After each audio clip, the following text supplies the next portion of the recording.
Money at Work, Continuing Education, Be Your Own Bank series. Today's episode centers around taking something that we already know that we need to have in place, like emergency fund savings, and learning how to supercharge those for the best possible end result, regardless of, if and when we need to access those funds. So emergency fund savings, not a debate. It's a must-have, right? But many times people lose out on their cash value because they don't look at their money in the right way. They neglect to put a future value on their money. Remember, if your money is earning little to no interest or rate of return, then the future value of that money is not going to look much different than it does today, with one big caveat, which is the hidden tax of inflation will continue to eat away at the purchasing power going forward.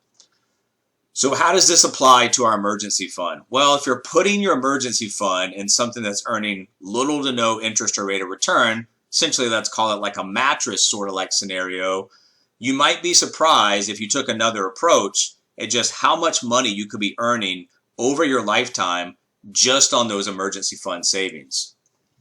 Now, the purpose of the emergency fund is clear. We need safety and we need accessibility. You want to have easily accessible money to use when you need it at any time that you do need it. If you happen to use that money for an emergency, you want the ability to work on building it back up again so that in the future it's there if you need to use it again. What that usually does is it creates like a 3-cycle scenario. Number one, we have to establish and we have to build our emergency fund. Number two, as an emergency comes up, we're going to take money out of that fund to use it for the emergency. And then if that takes place, then we have to replenish the emergency fund with the money that was used for the previous emergency. So what's the problem with this cycle? Well, it's not the cycle itself. The problem most people will have is this.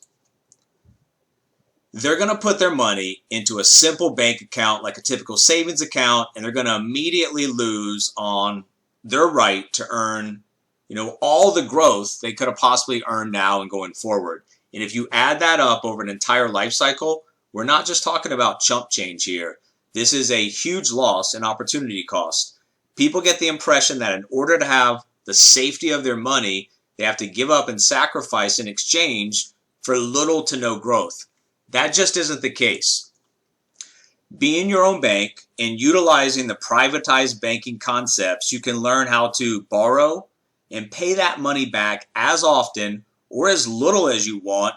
However, just by letting that money compound at a decent rate of return, you end up participating in the growth of your emergency fund savings instead of, like we said earlier, sacrificing that and giving it to the bank and putting them in the position to earn that rate of return.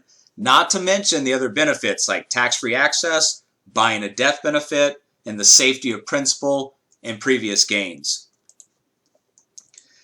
Now, I'm not saying, take risk with the emergency savings here. The entire point is to avoid risk on this money. So if you're unclear about being your own bank and some of the concepts and strategies of privatized banking and the benefits and the advantages that system has, don't make any immediate moves now.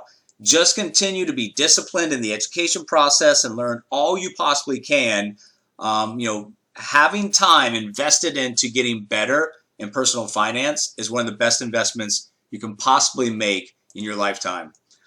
So when it comes to your emergency savings fund, you want it somewhere safe and accessible like we talked about. Well, if you're going to put it somewhere safe and accessible, you have choices. You can have bank accounts, CDs, some bonds, or permanent cash value life insurance. When it comes to emergency fund savings, cash value life insurance is going to be tough to beat. You always have choices with your money. Continuing to educate yourself to make better choices makes a difference both now and going forward. MillionaireMindset.life, stretch your thinking, create your vision, and achieve.